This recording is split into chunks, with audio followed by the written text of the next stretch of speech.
Hello aspirants. Welcome to education board. कैसे हैं आप? उम्मीद करता हूं आप अच्छे होंगे। इस लेक्चर में हम संविधान के स्रोत यानी सोर्सेस ऑफ कॉन्स्टिट्यूशन पढ़ेंगे। हमारे संविधान में जो भी प्रावधान किए गए हैं वे कहीं ना कहीं किसी न किसी देश से लिए गए हैं। उन देशों के प्रावधान कौन कौन से हैं और किस देश से कौन सा प्रावधान लिया गया है वो हम चर्चा करेंगे। तो सबसे पहले हम यूएसए से लिए गए प्रावधान देखते हैं। ठीक है। तो यूएसए से सबसे पहला कि हमने प्रस्तावना को लिया है। प्रियम्बल प्रस्तावना को लिया है, यानी प्रस्तावना के जो शब्द हैं हमने कहां से लिए हैं? यूएसए से लिए हैं। लेकिन याद रखेंगे कि अगर भाषा का क्वेश्चन पूछता है यानी भाषा, वो ऑस्ट्रेलिया से ली गई है। आप कंफ्यूज ना हो इसलिए मैंने ये अभी बता दिया है कि प्रस्तावना के जो शब्द हैं वे यूएसए से लिए गए हैं, लेकिन भाषा जो है वो ऑस्ट्रेलिया से ली गई है। ठीक है। दूसरा है मौलिक अधिकार।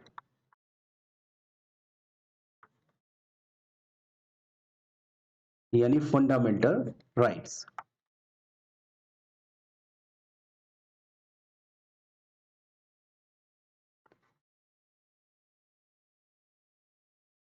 फंडामेंटल राइट्स मौलिक अधिकार यूएसए से लिए गए हैं। और सुप्रीम कोर्ट और हाई कोर्ट के जो न्यायाधीश हैं उनको पद से हटाने की जो प्रक्रिया है वो भी यूएसए से ली गई है। सुप्रीम कोर्ट और हाई कोर्ट के न्यायाधीश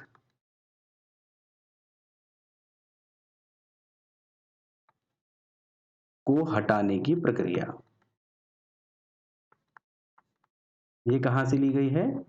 यूएसए से ली गई है। देखिए, न्यायाधीशों को हटाने की प्रक्रिया हम आगे टॉपिक्स में पढ़ेंगे और इनको हटाने की प्रक्रिया बहुत कठिन है, जटिल प्रक्रिया है। ठीक है। चलिए। और न्यायिक पुनरावलोकन।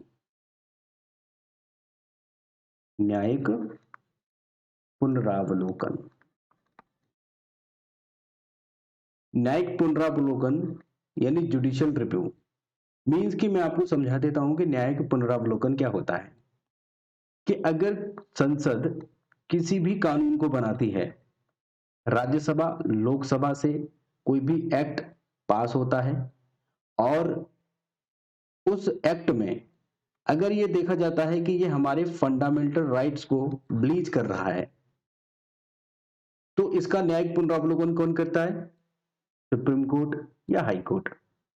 अगर उनमें हमारे फंडामेंटल राइट्स अगर ब्लीच होते हैं, उनको अगर खतरा होता है, तो वो बनाया हुआ कानून रद्द किया जा सकता है।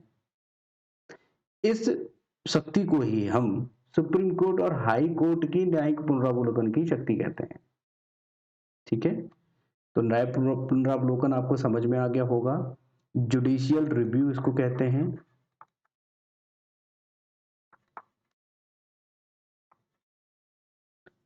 Judicial review. आगे राष्ट्रपति पर जो महाभियोग लगता है,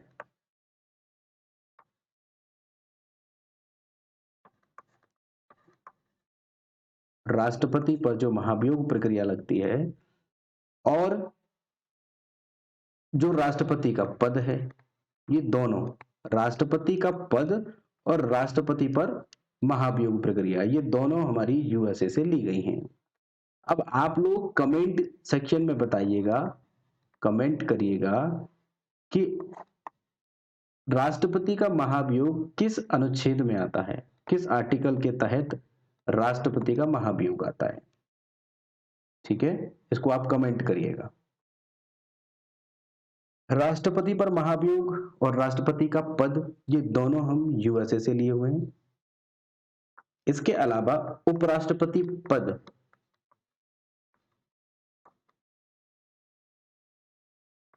उपराष्ट्रपति का पद, राष्ट्रपति कार्यपालिका का प्रमुख है, ये पॉइंट भी वहीं से लिया गया है। राष्ट्रपति कार्यपालिका का प्रमुख, ये यूएसए से लिया गया है। और उपराष्ट्रपति उच्च सदन का पदेन अध्यक्ष होता है। आप जानते होंगे राज्यसभा का पदेन अध्यक्ष होता है। तो राज्यसभा का जो पदेन अध्यक्ष है, राज्यसभा का पदेन अध्यक्ष, ये कौन होगा? उपराष्ट्रपति। ये कहां से लिया गया है? यूएसए से लिया गया है। साथ ही साथ वित्तीय आपात, फाइनेंशियल इमरजेंसी, ये भी कहां से ली गई हैं? यूएसए से ली गई हैं। ठीक है। जनहित याचिका,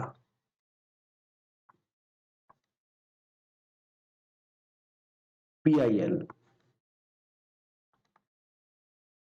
कहां से लिया गया है? यूएसए से। यूएसए में आपको पॉइंट्स याद रखने हैं। सबसे ज्यादा महत्वपूर्ण है मौलिक अधिकार। मौलिक अधिकार प्रस्तावना के शब्द, जो प्रस्तावना हम पढ़ते हैं हम भारत के लोग, ये लिया गया है यूएसए से। लेकिन अगर भाषा पूछता है तो कहां से लिया गया? ऑस्ट्रेलिया से। सुप्रीम कोर्ट और हाई कोर्ट के न्यायाधीशों को पद से हटाए जाने की जो प्रक्रिया है वो यूएसए से ली गई है। और राष्ट्रपति पर महाभियोग, और आपको बताना है कि राष्ट्रपति पर महाभियोग किस अनुच्छेद के तहत लगता है, कमेंट सेक्शन में बताइएगा।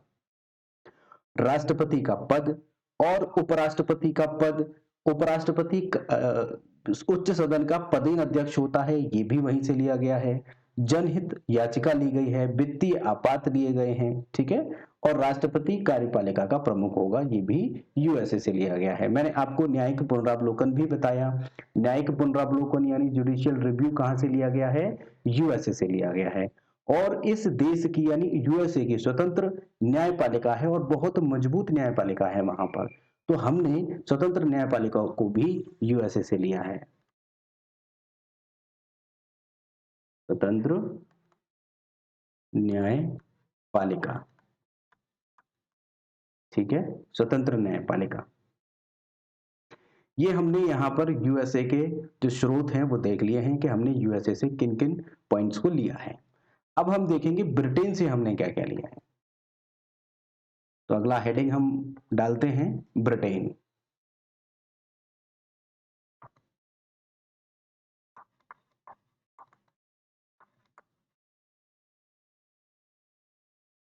ब्रिटेन, ठीक है। इसमें देखते हैं कि ब्रिटेन से हमने जो लिया है वो है विधि का शासन,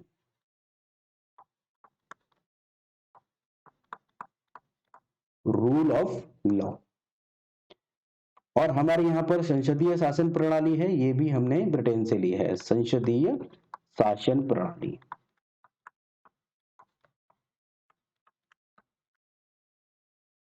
हमारे यहां पर आप जानते होंगे लोकसभा और राज्यसभा है संसदीय शासन प्रणाली में, लोकसभा और राज्यसभा, यानी द्विसदनीय व्यवस्था है हमारे यहाँ पर। ये द्विसदनीय व्यवस्था भी हमने ब्रिटेन से ही ली है, यानी संसदीय शासन प्रणाली मतलब वही हो गया, ठीक है।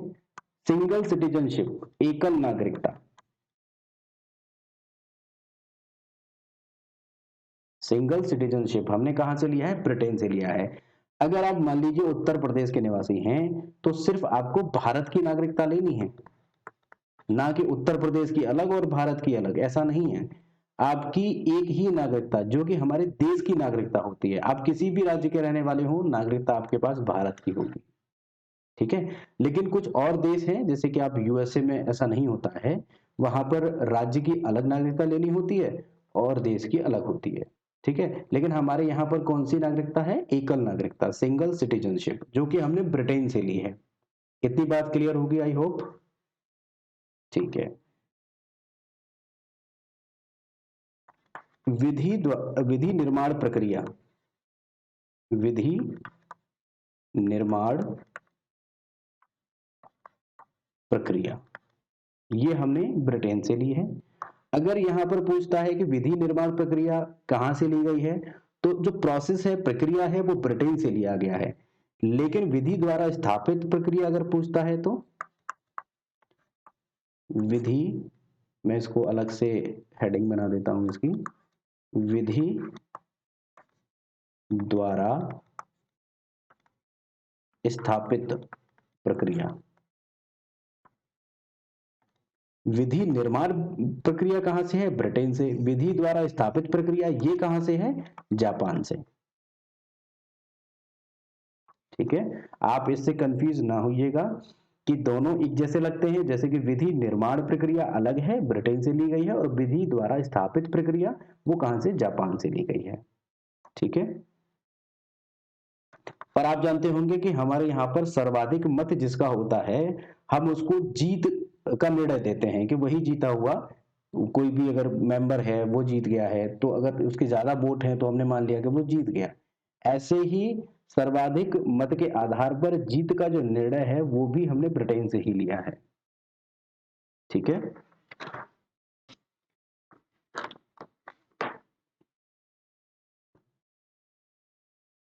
अब हम एक इसका संसद अगर हम यहां से लिए संसदीय शासन प्रणाली, तो संसदीय विशेषाधिकार भी हमने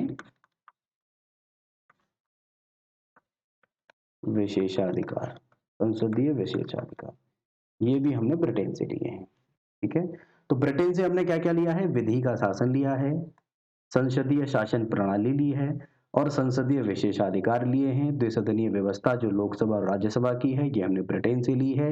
सिंगल सिटीजनशिप यानी एकल एकल नागरिकता हमने वहां से ली है, और विधि निर्माण प्रक्रिया भी हमने ब्रिटेन से ली है। ठीक है, अब हम देखते हैं साउथ अफ्रीका से हमने क्या लिया है।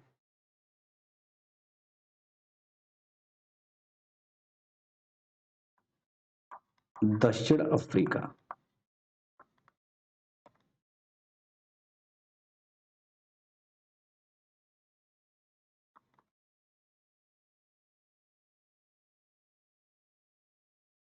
दक्षिण अफ्रीका से सबसे मेन आप याद रखेंगे संविधान संशोधन। संविधान संशोधन। और आप कमेंट करके मुझे बताएंगे कि संविधान संशोधन किस आर्टिकल के तहत आता है। ठीक है, संविधान संशोधन हमने कहां से लिया है? दक्षिण अफ्रीका से। ठीक है, अमेंडमेंट्स। ठीक है, और राज्यसभा के सदस्यों का जो निर्वाचन है वो हमने दक्षिण अफ्रीका से ही लिया है।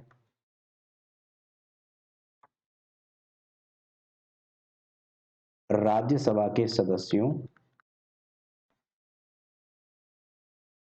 का निर्वाचन, ये दो चीजें हमने वहां से ली हैं। अब हम देखते हैं कनाडा से।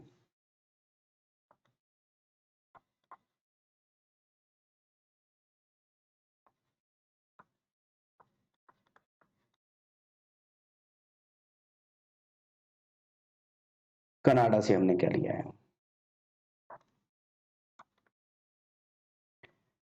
जो केंद्र और राज्य के बीच शक्तियों का वितरण है वो हमने कनाडा से लिया है। शक्तियों का वितरण, शक्तियों का वितरण। और केंद्र द्वारा राज्यों में जो राज्यपाल की नियुक्ति की जाती है, यानी राज्यपाल का जो पद है जो कि केंद्र द्वारा नियुक्ति की जाती है, राष्ट्रपति द्वारा नियुक्ति की जाती है, ये भी हमने कनाडा से लिया है। तो मैं यहां पर ये लिख देता हूं राज्यपाल पद। और राज्यपाल की नियुक्ति कौन करता है? राष्ट्रपति करता है। तो केंद्र द्वारा राज्यों में राज्यपाल की नियुक्ति ये हमने कनाडा से लिया है। अब हम देखते हैं ऑस्ट्रेलिया से क्या लिया है।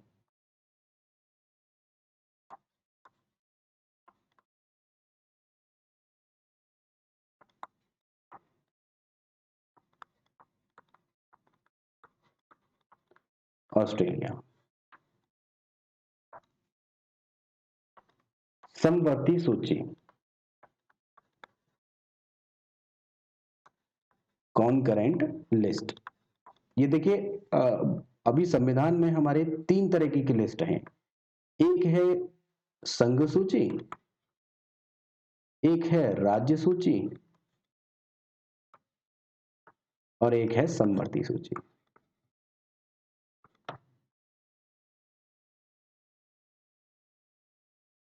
समवर्ती सूची, ये 3 तरीके की सूचियां हैं। मीन्स कि ये टॉपिक्स जो हैं, जो संघ सूची के अंतर्गत आते हैं, इन टॉपिक्स पे सिर्फ संघ ही कानून बना सकता है। और राज्य सूची में जो विषय आते हैं, जो टॉपिक्स आते हैं, उन पर राज्य कानून बना सकता है। लेकिन कुछ ऐसे टॉपिक्स हैं जिन पर राज्य भी बना सकता है और केंद्र भी बना सकता है, यानी दोनों बना सकते हैं, तो उसको हम समवर्ती सूची कहते हैं। आगे हम चर्चा करेंगे इसके बारे में और बताएंगे कि आपको संघ सूची में कितने विषय हैं और कौन-कौन से विषय हैं। इसका मैं पर्टिकुलर आपको एक वीडियो बना करके दूंगा। राज्य सूची में कितने विषय हैं और इसमें कौन-कौन से विषय आते हैं, ठीक है? और कौन-कौन से विषय अब नए जोड़े गए हैं, किस संविधान संशोधन के द्वारा जोड़े गए हैं, ये सब डिटेल में आपको एक वीडियो में बना करके दूंगा। समवर्ती सूची आप समझ गए होंगे कि समवर्ती सूची क्या होती है। एक ऐसी सूची जिस पर संघ और राज्य दोनों कानून बना सकते हैं, ठीक है? संघ सूची में सिर्फ केंद्र कानून बना सकता है और राज्य सूची में राज्य कानून बना सकता है। तो समवर्ती सूची जो ये मैं बता रहा हूँ, समवर्ती सूची ये ऑस्ट्रेलिया से ली गई है। मैंने अभी आपको बताया था कि प्रस्तावना की जो भाषा है वो कहाँ से ली गई है? ऑस्ट्रेलिया से। मैंने अभी आपको बताया कि प्रस्तावना की जो भाषा है वो ऑस्ट्रेलिया से ली गई है। लेकिन जो प्रस्तावना, जो शुरुआत हम भारत के लोग, ये वाली जो प्रस्तावना है, ये प्रस्तावना के शब्द हमने यूएसए से लिए थे। तो मैं यहां पर एक पॉइंट बना देता हूं, प्रस्तावना की भाषा। प्रस्तावना की भाषा कहां से ली गई है? ऑस्ट्रेलिया से। लेकिन अगर प्रस्तावना के शब्द पूछता है,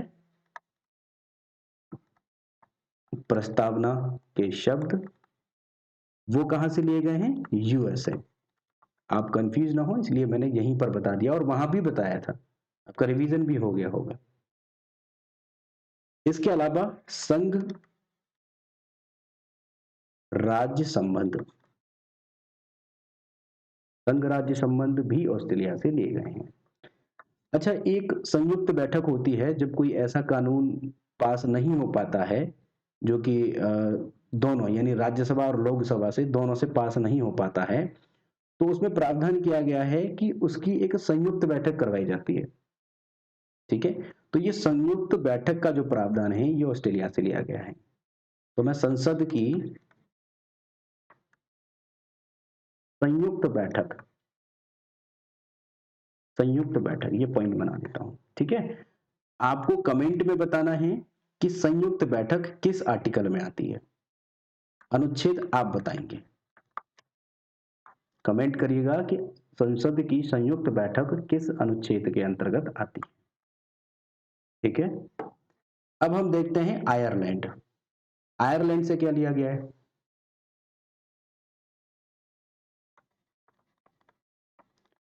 आयरलैंड,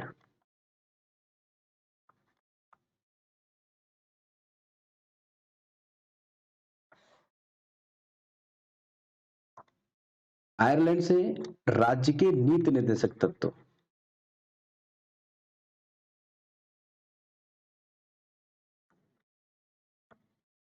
राज्य के नीति निर्देशक तत्व ये कहां से लिए गए हैं? आयरलैंड से लिए गए हैं। और राज्य के नीति निर्देशक तत्व कब जोड़े गए, कितने होते हैं, ये सब मैं आपको टॉपिक वाइज जब हम इनको कर लेंगे, स्रोत कर लेंगे, उसके बाद में टॉपिक वाइज इन सबको बताऊंगा, ठीक है? और राष्ट्रपति की जो निर्वाचन पद्धति है, राष्ट्रपति की निर्वाचन पद्धति ये भी कहां से ली गई है? आयरलैंड से ली गई है।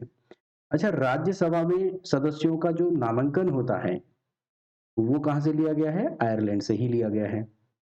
और राज्यसभा में आपको पता होगा कि राष्ट्रपति के द्वारा कुछ लोग, कुछ मेंबर्स मनोनीत किए जाते हैं, नॉमिनेट किए जाते हैं, और वो कितने किए जाते हैं ये आप मुझे कमेंट में बताइएगा। तो राज्यसभा में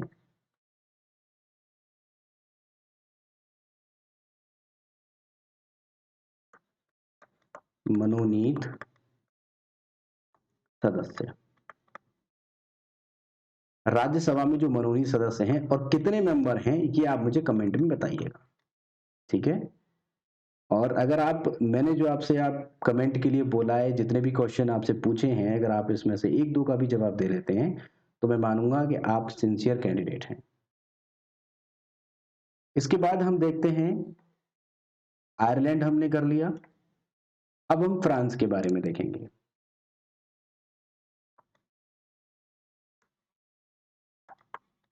फ्रांस,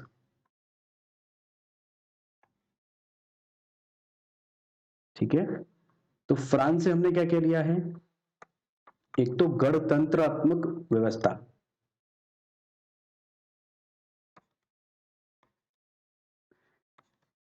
व्यवस्था,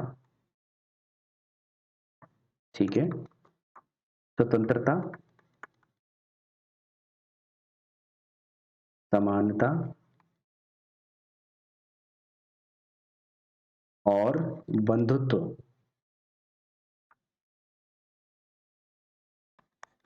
का सिद्धांत। वहां पर एक क्रांति हुई थी।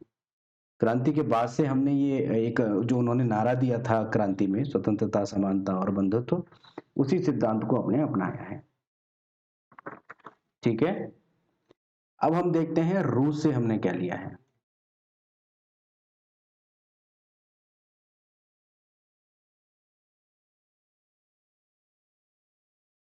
रूस देख लेते हैं। रूस से हमने लिया है मूल कर्तव्य। मूल कर्तव्य हमने रूस से लिए हैं। और जो प्रस्तावना है, मैं आपको प्रस्तावना भी पढ़ाऊंगा पूरी। प्रस्तावना में जो शब्द हैं, सामाजिक, आर्थिक व राजनीतिक, सामाजिक, आर्थिक व राजनीतिक न्याय, ये हमने कहां से लिए? रूस से लिए। जब मैं आपको प्रस्तावना बताऊंगा तो उसमें बताऊंगा, और पूरी प्रस्तावना को आपको डिटेल से समझाया जाएगा, कितने शब्द हैं, कौन कौन से न्याय उसमें लिए गए हैं, कौन कौन सी स्वतंत्रताएं हैं, कौन कौन से शब्द उसमें बाद में जोड़े गए हैं, ठीक है। अभी आप इतना समझ लीजिए कि प्रस्तावना में सामाजिक, आर्थिक व राजनीतिक न्याय हमने कहां से लिए हैं? रूस से लिए हैं। और मूल कर्तव्य हमने कहां से लिए हैं? रूस से लिए हैं, ठीक है। अब हम जर्मनी, जर्मनी, जर्मनी देखते हैं। जर्मनी से हमने क्या लिया है? जर्मनी से हमने इमरजेंसी प्रोविंस जो हैं, इमरजेंसी प्रोविजंस जो हैं, हमने कहां से लिए हैं? जर्मनी से लिए हैं। यानी आपातकाल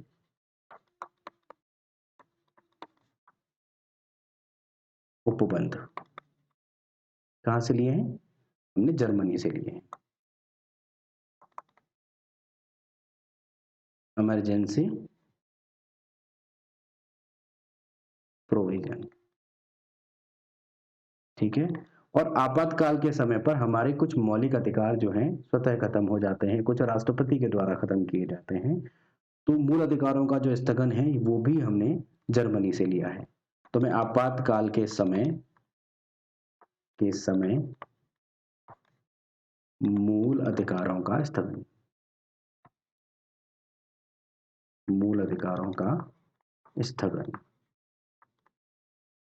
आगे के लेक्चर्स में मैं आपको सारी डिटेल्स में बताऊंगा कि मूल अधिकारों का स्थगन होता है तो किस स्थिति में होता है, आपातकाल कौन सा लगता है तो किस तरह के मूल अधिकार स्वतः खत्म हो जाते हैं और किनको राष्ट्रपति खत्म करता है। हम इसको विधिवत पढ़ रहे हैं, जिसकी जरूरत होगी मैं आपको बताता चलूंगा, ठीक है। जर्मनी के बाद हम देखते हैं जापान। जापान, जापान से हमने क्या लिया है? विधि द्वारा, मैंने अभी आपको बताया भी था, विधि द्वारा स्थापित प्रक्रिया। ये हमने कहां से ली है? विधि द्वारा स्थापित प्रक्रिया, जो कि अनुच्छेद 21 का एक पार्ट है। ये विधि द्वारा स्थापित प्रक्रिया, ये हमने कहां से लिया है? जापान से लिया है। तो हमने ये सारे जो संविधान के जो स्रोत हैं वो हमने देख लिए हैं।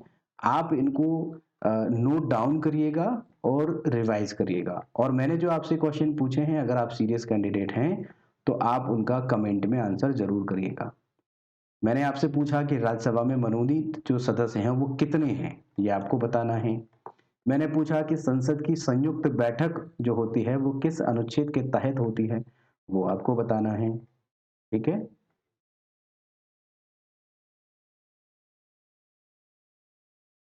ठीक है, ये आप इसको नोट डाउन करिएगा। और जहां भी आपको लगता है कि कोई चीज आपसे छूट रही है या मैं वीडियो थोड़ा जल्दी हो रहा है, तो आप उसको पॉज करिएगा और आराम से उसको नोट डाउन करिए। ठीक है, संविधान के स्रोत हमारे कंप्लीट हो गए हैं। अब हम नेक्स्ट लेक्चर में मिलेंगे, उसमें भारतीय संविधान के जो भाग हैं उनके बारे में चर्चा करेंगे।